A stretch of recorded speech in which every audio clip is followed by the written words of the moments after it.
Hello YouTube. Today we are going to cover a design pattern which is flyweight design pattern. So the video will be divided in three parts. The first part would be what is a flyweight design pattern. So basically the definition of design pattern. And second part would be an example showing the flyweight design pattern. And third part would be that we wanna just go over an example through code wise and see how the flywheel design pattern actually works. So first thing first, so let's go over to the definition, and the definition is it's a structural design pattern that lets you pack more objects in memory by sharing an intrinsic part across multiple objects instead of keeping it in every object.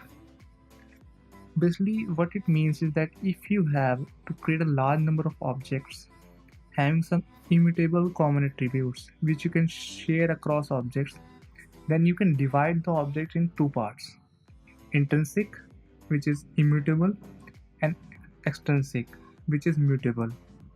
The intrinsic part can be shared across multiple objects. So let's take an example. An example I'm taking from game programming world, in which we have to render thousands of trees providing that majestical view which we all see in the games. So let's take a tree and define. So basically we in game we have to render a forest, and forest is a collection of trees. So each tree would be rendered individually onto the screen. So that for that CPU and GPU has to do work. So let's go over it. So let's take a tree and define some properties of a tree. Each tree will have position, thickness, mesh, basically a polygon, and color and a texture. Mesh and texture in particular will require lots of space. Okay. With these tree structure representing thousands of trees will be very heavy job for CPU and GPU to render. So each tree will have these properties, and then you have to just send this data to GPU to render the graphics. So it will be a very tough job for the GPU. So what we can do is, if we see closely, we see that mesh and textures are common across most of the trees. So individual tree will have individual characteristics of position and thickness, and the common properties across trees will be mesh, color, and texture. So we can just pull out these common properties and put it in some class, which is in our case is tree type. If you see the class hierarchy, so we can just share these tree types across many tree objects. Using this technique we'll save some memory, so it will be easy for GPU to render these trees.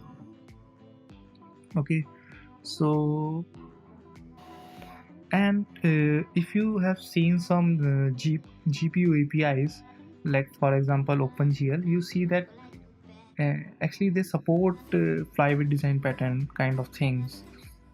They provide APIs where you can mention the unique data and the data which is going to be common across multiple objects. So this is called instance rendering. If you search across the web, you will find it.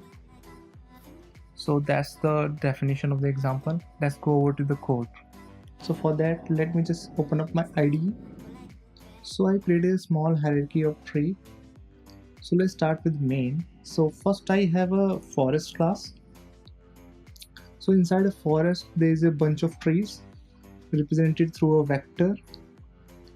So they are storing this particular tree, so vector of trees, and I have provided a create tree API which is taking a coordinate and color and texture. I have removed the mesh for example sake, but you can include it. And then this color and texture are passed to the create tree type API, which is a factory function for creating a tree type. Basically it's just look up in the hash if the tree type is already created, it will just return the entry from there, otherwise create a new entry. So at last we have a tree type, and that tree type is passed to the tree constructor, and in that case is a shared PTR because we are sharing these tree types across many trees. So that is represented through shared PTR in C++. And then if we look at the tree type flyweight object class, then you see that there is a two member, color and texture, and they both are const. The reason for being const is that I don't want to change these things. These are immutable properties. So these are shared across many trees. So if we change this property in between of a game, it will affect many trees. So I don't want that.